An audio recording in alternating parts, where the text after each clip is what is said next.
Hello everyone, and today we are going to be playing Dungeons and Dragons: The Adventure Begins. Okay, you start by choosing your journey. So there's 4 different journeys, and each one has matching gatekeepers.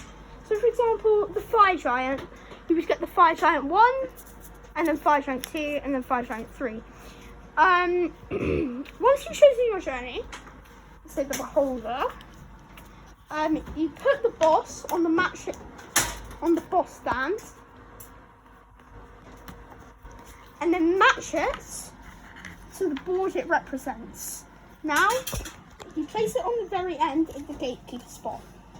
Then, you get the 3 matching gatekeepers, and you're meant to put them under the boards, but I'm just going to put them like this for now. After that, that's your game pretty much set up. Now let's dive into the characters. When you start the game, you'll be starting with, you can choose from 4 characters. A human sorcerer, an elf bard, a dwarf fighter, and somewhere in here we have a dragonborn rogue. We're going to just be playing with these 3 characters today. One's on the front of the board. Yeah. Now, after that, you choose your character. So say I've gone with the sorcerer, and you select your human tile. Oh yeah. This one is the human sorcerer. And you select what you look like. It can be a girl or a boy. And then that's basically, this one's pretty much pointless. It's just what you look like. And then the tornado is your personality tile. So it's like basically how your personality is. Yeah. This one's I can't pronounce that word. Harsh and decisive. Windwheeler, a sorcerer's magic can be wild and unexpected. Once per dungeon board, you may use a gust of magic to re-roll a low roll. So this one's the tornado. And you can basically, it's quite a good ability, I think. And you can re-roll a low roll. When it says once per dungeon board, I'll dive into that in a minute, but there are all these 4 dungeon boards. After you've chosen your tiles and stuff, then you select one player who's the DM, the Dungeon Master. So this person reads out the cards to the other 4 players or 3 players. So for example, this card, a bit of a pickle. Neverwinter is a crowded city. So crowded, in fact, that you couldn't even see a cart full of pickle barrels with the mayor coming. Come up with a plan together to avoid it. Then the DM rolls for the group's outcome. And then, so the DM has a 10-sided dice, unlike the heroes who have a 20-sided dice, which is kind of weird for a dice. But in Dungeons and Dragons, that is not weird whatsoever. After that, you replace your characters on the board, on board 1, as we'll call it, and start your journey. So each dungeon board contains of 6 spaces, 8 spaces, sorry. 6 spaces. 3 core spaces, so there's one there, one there, one there. 2 monster spaces, and 1 gatekeeper space. So the core spaces, you'll be looking through the matching deck for a card that has blue on the top outline. And then you'll read it aloud if you're the DM and do what it says to do. This one says come up with a plan together to avoid it. So then the DM rolls for the group's outcome. And then you roll 1 to 4, you get blasted with pickle juice. That stuff stings, -1 hit points.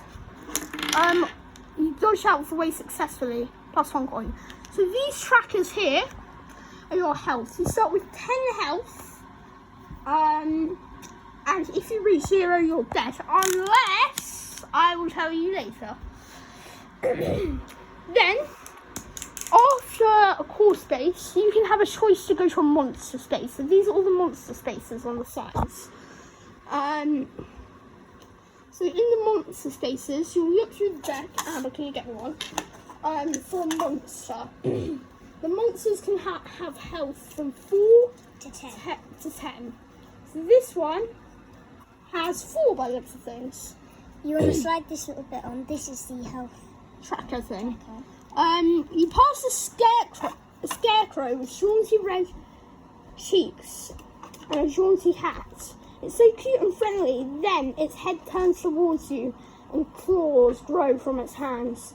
And then this one has a resistance, which is a good example. Resistant to weapons. You -5 to your roll for all weapon attacks. So a weapon would be the pickaxe, the broadsword. Because if you look underneath, it says, oh, I didn't do these tiles, did I? No.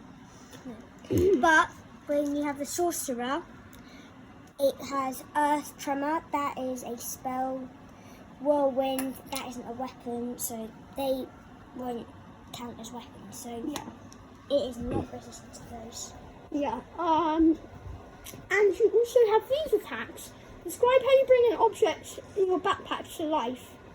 So attack the monster, then roll. And then if you see here, whatever you roll, there's a certain amount of damage. And then let's move back to the monsters.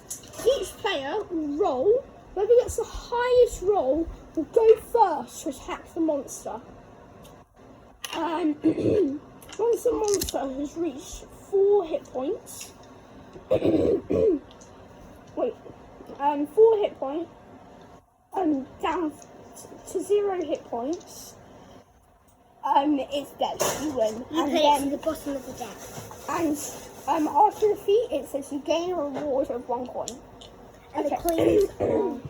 So coins, there are different uses for coins. So You can buy weapons, and you can also, if you die, you can pay 1 coin and you go right back up to 5 health. okay, so firstly, if you get 5 gold coins, you may level your health back up to 10 and switch that tile over so you have better attacks.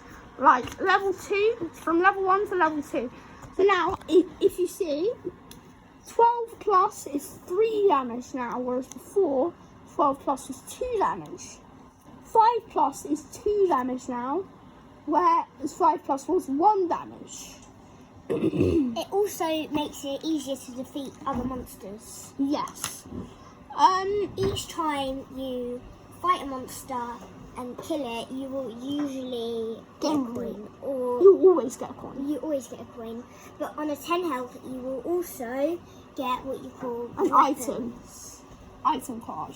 So if you get 3 coins, you can buy an item card. These consist of magical weapons that So help you have out. one that blocks, one that attacks and gives 1 health, and one that, where is it? One that can do 2 damage.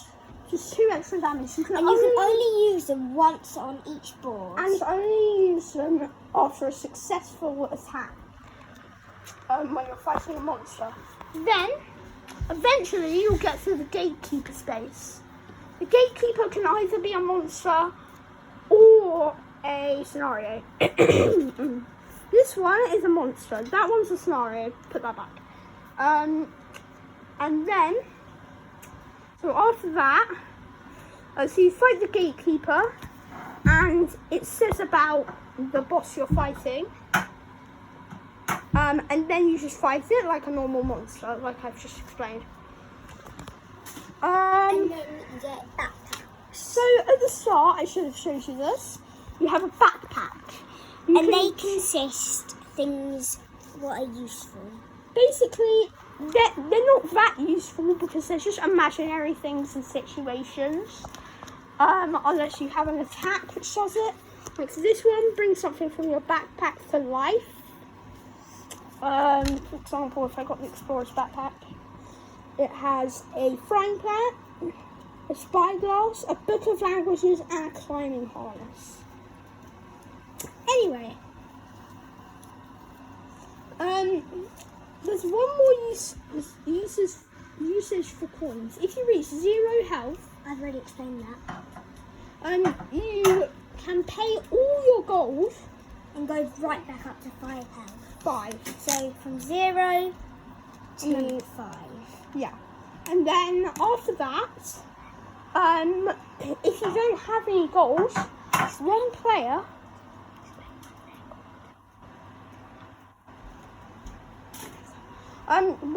may donate 1 gold to you, which will save you from death. If no players have any gold, you're dead.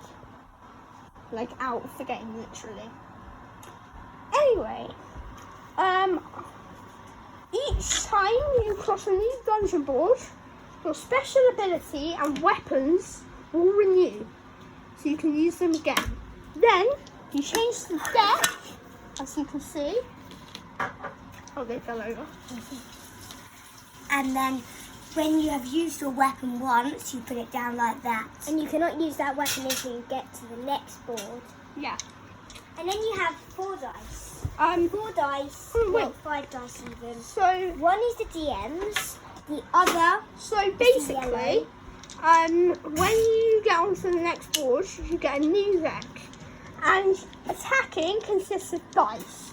So, for example, if you have, say I wanted to use Thunder Wave, you roll your 20-sided dice, and it needs 5+, so you if you get 3, of course that doesn't work because it's a you 5 need over 5. But if you want to do it properly, you can roll it over 5. When Yeah. you get over a 5, it works. Well, you can't do that like, oh yes, I got a lower number, I can just roll again. It's You just, only roll once. yeah. You can use your special abilities, which sometimes use rolling, and Sometimes scenario. Yeah. And sometimes healing. Yeah. Anyway, I think that's it. But wait. So the play goes round the table clockwise to attack a monster. And when the monster has reached 0 health, you collect the reward. After that, you move on. But let me tell you about a boss. A boss, at the very end of your journey, has the most health, 20.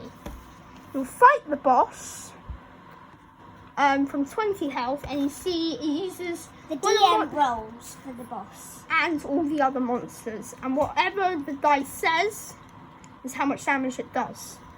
And then once it's gone to 0 health, you reach after defeat. One by one, Felbrus's eye stalks close their lids until finally its central eye crashes shut, and it falls to the ground. The weird formations and strange creatures the beholder conjured disappear, and the dwarves are able to reclaim their home. Okay, everyone. Hope you enjoyed this video. And there's one last thing.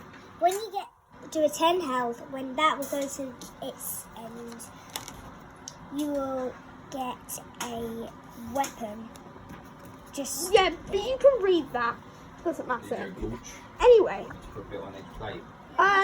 So I'll see you in the next video. Don't remember to like this video and subscribe to the channel. Bye bye.